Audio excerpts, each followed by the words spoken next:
Very well now. With 10 years of devolution in the country, the question is, where are we, governors and other stakeholders, calling for the addition of new counties? But have the counties delivered to Kenyans according to the aspirations of the Constitution 2010? That is the conversation we are having in studio today. And with me, I have Professor Peter Nyande. Professor, 30 years experience teaching in the university, also sat in the Constitution Implementation Commission. I also have Kinuthia Wamwangi in charge of the Integration and Transition Authority of the county governments. Gentlemen, 10 years of devolution, where are we, Professor? Thank you. I think the assessment gives me an indication that there is a mixed bag, so to speak, in the sense that there have been some successes, there have also been some challenges. But as we make this assessment of where we are with devolution, I think it is important to recognize that devolution as a form of government is a process. It takes time for people to make that transition from the previously unitary and centralized form of government to a decentralized or a devolved system. There are things that have got to be learned, there are values that have got to be introduced, and particularly democratic values, because devolution essentially seeks to ensure that there is democratic practices in the country. But that takes time. So to the extent that that is true, then we must then say, fine, it will take time. But there are certain successes that have been established. One is there are institutions that have been established that are now able to, as it were, facilitate the operations of the devolved system of government. Secondly, there have been functions that have been transferred from the central government that we had before to the devolved units, the counties. But there we must also take a break and say not all functions that are supposed to be transferred have been transferred. And I want to suggest that there has been a delay, a delay in the transfer of some of these functions. Indeed, in the last devolution conference, there were resolutions about the need to ensure that we fast track the transfer of the remaining functions. But again, even that transfer is a process. There must be gazettement, then there must be budgeting for those functions, and eventually revenue allocated, and so on and so forth. So it's a mixed bag, so to speak. And I'll come to Kinuthia now. You were in charge of transition from the national government to now the decentralized system of government, that is to the counties. And that process also took quite some time. As we talk today, 10 years later, have we first of all seen the total transfer of functions to the counties? Because even the president just the other day ordered for the total transfer of the same. And if that has not happened, where's the bottleneck? Where is the problem? Thank you. You are asking me that question. And in this program, you are likely to find me rather extremist in positivity. Because I think notwithstanding everything, we are very advanced in the achievement of a devolved system of government. Very, very advanced. And I can justify that. That's number one. Number two, I want to confirm here on authority that by the time the transition authority left government and it was dissolved together with the act, we had already unbundled all the functions. And unbundling and transferring is one thing. You can unbundle and then transfer, but the actual devolvement of those functions is a process, as he says, because you have to allocate funds to the identified functions. So even myself, I could not understand what was wrong, but I have taken a lot of trouble to find out what was wrong. What happened, since we were in a big hurry, because we had only 3 years to do this thing, we left a lot of government institutions in shock because they could not understand how they are going to lose all that power. You know, losing of functions is losing power, losing resources. Like one day you just transfer 290 sports district district officers to counties, and you get a delegation the following morning of the PS and the sports officers because they're in shock. How are we going? And I can no longer control that function. So, in the process, because we did not stay back to enforce, the government ministries and institutions kept those functions and did not bother to transfer them. The Treasury also had a responsibility to fund those functions because funds follow function. So, it has now been resolved recently that through the Intergovernmental Relations Committee, they have been able to identify where these residual functions that were left, they were actually unbundled and transferred by gazette notice, but they were not actually physically transferred to the county governments. The Intergovernmental Relations Committee has now been able to identify all of them. And the Commission on Revenue Allocation, working with the Treasury, I think now they are working on funding of those functions, and they will be transferred. Yes, and I think maybe Professor knows better, but I think the amount we are talking about is about 250 billion worthy of functions that have not been transferred. And if you did transfer those functions together with such kind of money, there will be an immense change. But I'm not yet disturbed because this is a process, and we are in good state because for now we can be able to say there is a lot of synchronization of support. We have the Council of Governors that is now more understanding, and they understand what are their functions, and they know probably where they are. We have an authority that took over from Transition Authority, the Intergovernmental Relations Committee, which now knows which functions and what to do to transfer them. And above all, we have a president who seems himself to be so committed to having these functions transferred. So we have something called goodwill that probably may never have existed at this level. So I'm very, very confident that we are doing well. Yeah.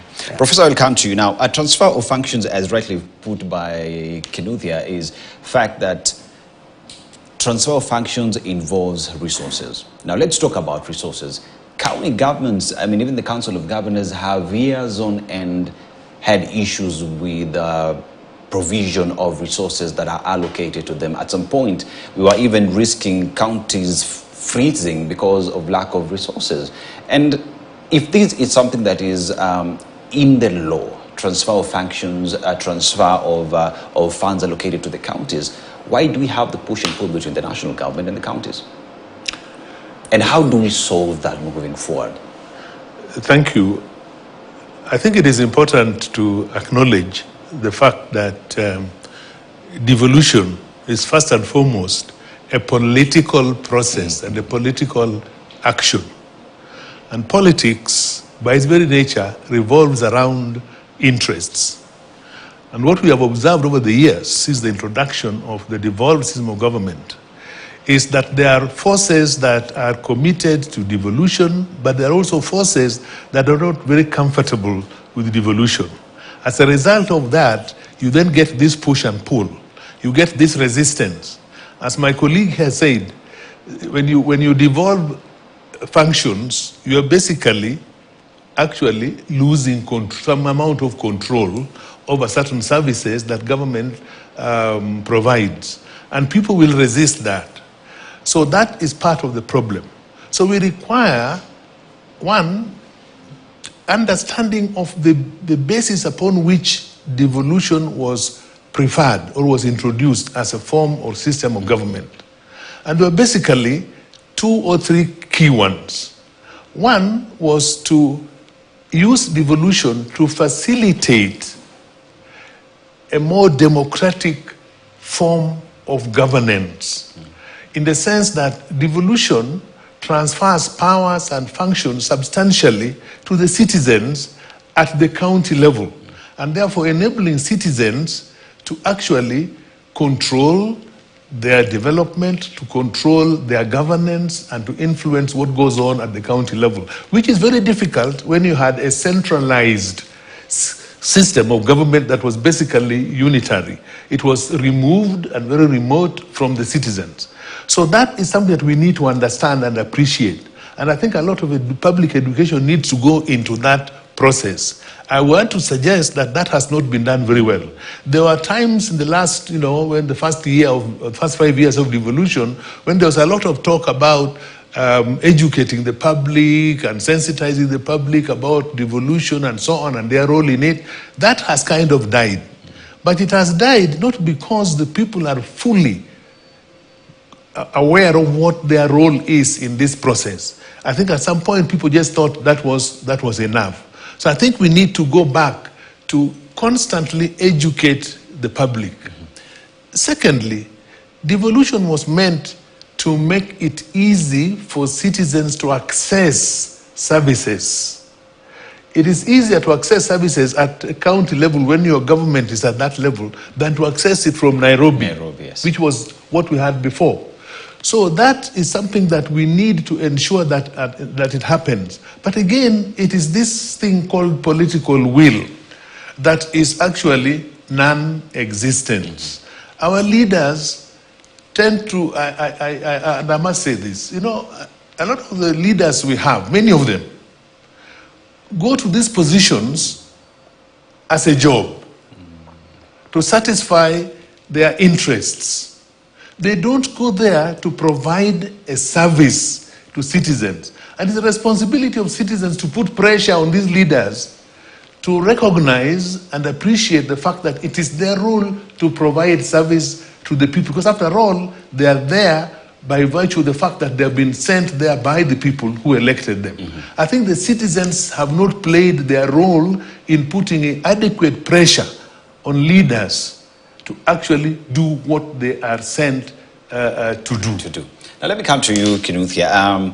You said there is a political goodwill from the president in making sure that devolution does work. Yes. Now, the professor says there is also an aspect of this, a political office, there is contestation, and you equally say that there is the issue of control of funds and resources in this conversation. Also, it brings up something very important, that the civil education that ought to continue has not been there. As you add on that, moving forward, how do we make sure that as citizens, first of all, at the counties, we understand our roles in putting those in charge under pressure to make sure that they deliver the services, and also while at the same time, we make sure that both levels of government marry together for the sole purpose of delivering to the Mwananchi?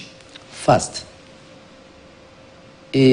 at Transition Authority, we had advised that there must be a program of civic education running continuously and systemically for 15 years, so that it would go what we call in Kiswahili msimu tatu, 3 cycles of parliament. For 15 good years, we even wrote the curriculum and the civic education book and whatever, and how it is there. And we gave it to the Ministry of Devolution. Which no longer exists. It exists in a state form. In a state form. In fact, probably it may be stronger now, and he may challenge. I don't know, he's my brother. It may be stronger now, because where else I've worked outside this country, when decentralization, because there we talk about decentralization, is challenged and people are resistant, it is usually taken either to the office of the president or to the office of the deputy president. And I see this as a strategy of the president to ring fence devolution and make it stronger. because it's very difficult for anybody to challenge the office of the Deputy President. So I'm still observing, but that's the tactic that has been used elsewhere. So the first thing I've said, there ought to be a 15-year program of pure civic education. Now, the people have been left to their own device to demand for their rights, as the professor has said, but in a violent way.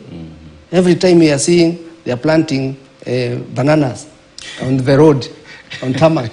They are planting, they are bringing rocks to block roads. That ought not to be, because there has to be a structured way of requesting or demanding for their rights. And that should be. And I think right now, as I'm talking, if there is anybody listening to me in government, this issue of a programmed civic education should exist. Number two, I like what he has said, that leaders come into leadership with their own interest in mind, not with the interest of the citizens. But you see, devolution has its own objectives. He has talked on some of them. One, democratic, a democratic way of leadership. We can also talk of addressing marginalization. We can talk of participation, like he has said, democratic participation in the way you are governed. But also we must also talk about something else. That is the management of the resources. Before you even demand for more resources, how have you used the resources that have already been allocated to you? I'm not yet satisfied that the county governments are properly using the resources that are allocated to them in an appropriate manner. And that's not a generalized rule. It applies according to each county. Some have done very well, and they are role models. Others are simply bad. And therefore, we must look for a kind of agreeable or unacceptable form of prioritization of the use of resources. We must look at a modus operandi, how we move forward, how we move in making sure that these counties do deliver. But now, Professor, when you come back, you want to say something? Let's just take a short commercial break. When you come back, you go right into it and you give us your sentiments. Let's take a short commercial break. We'll be back with much more in this conversation.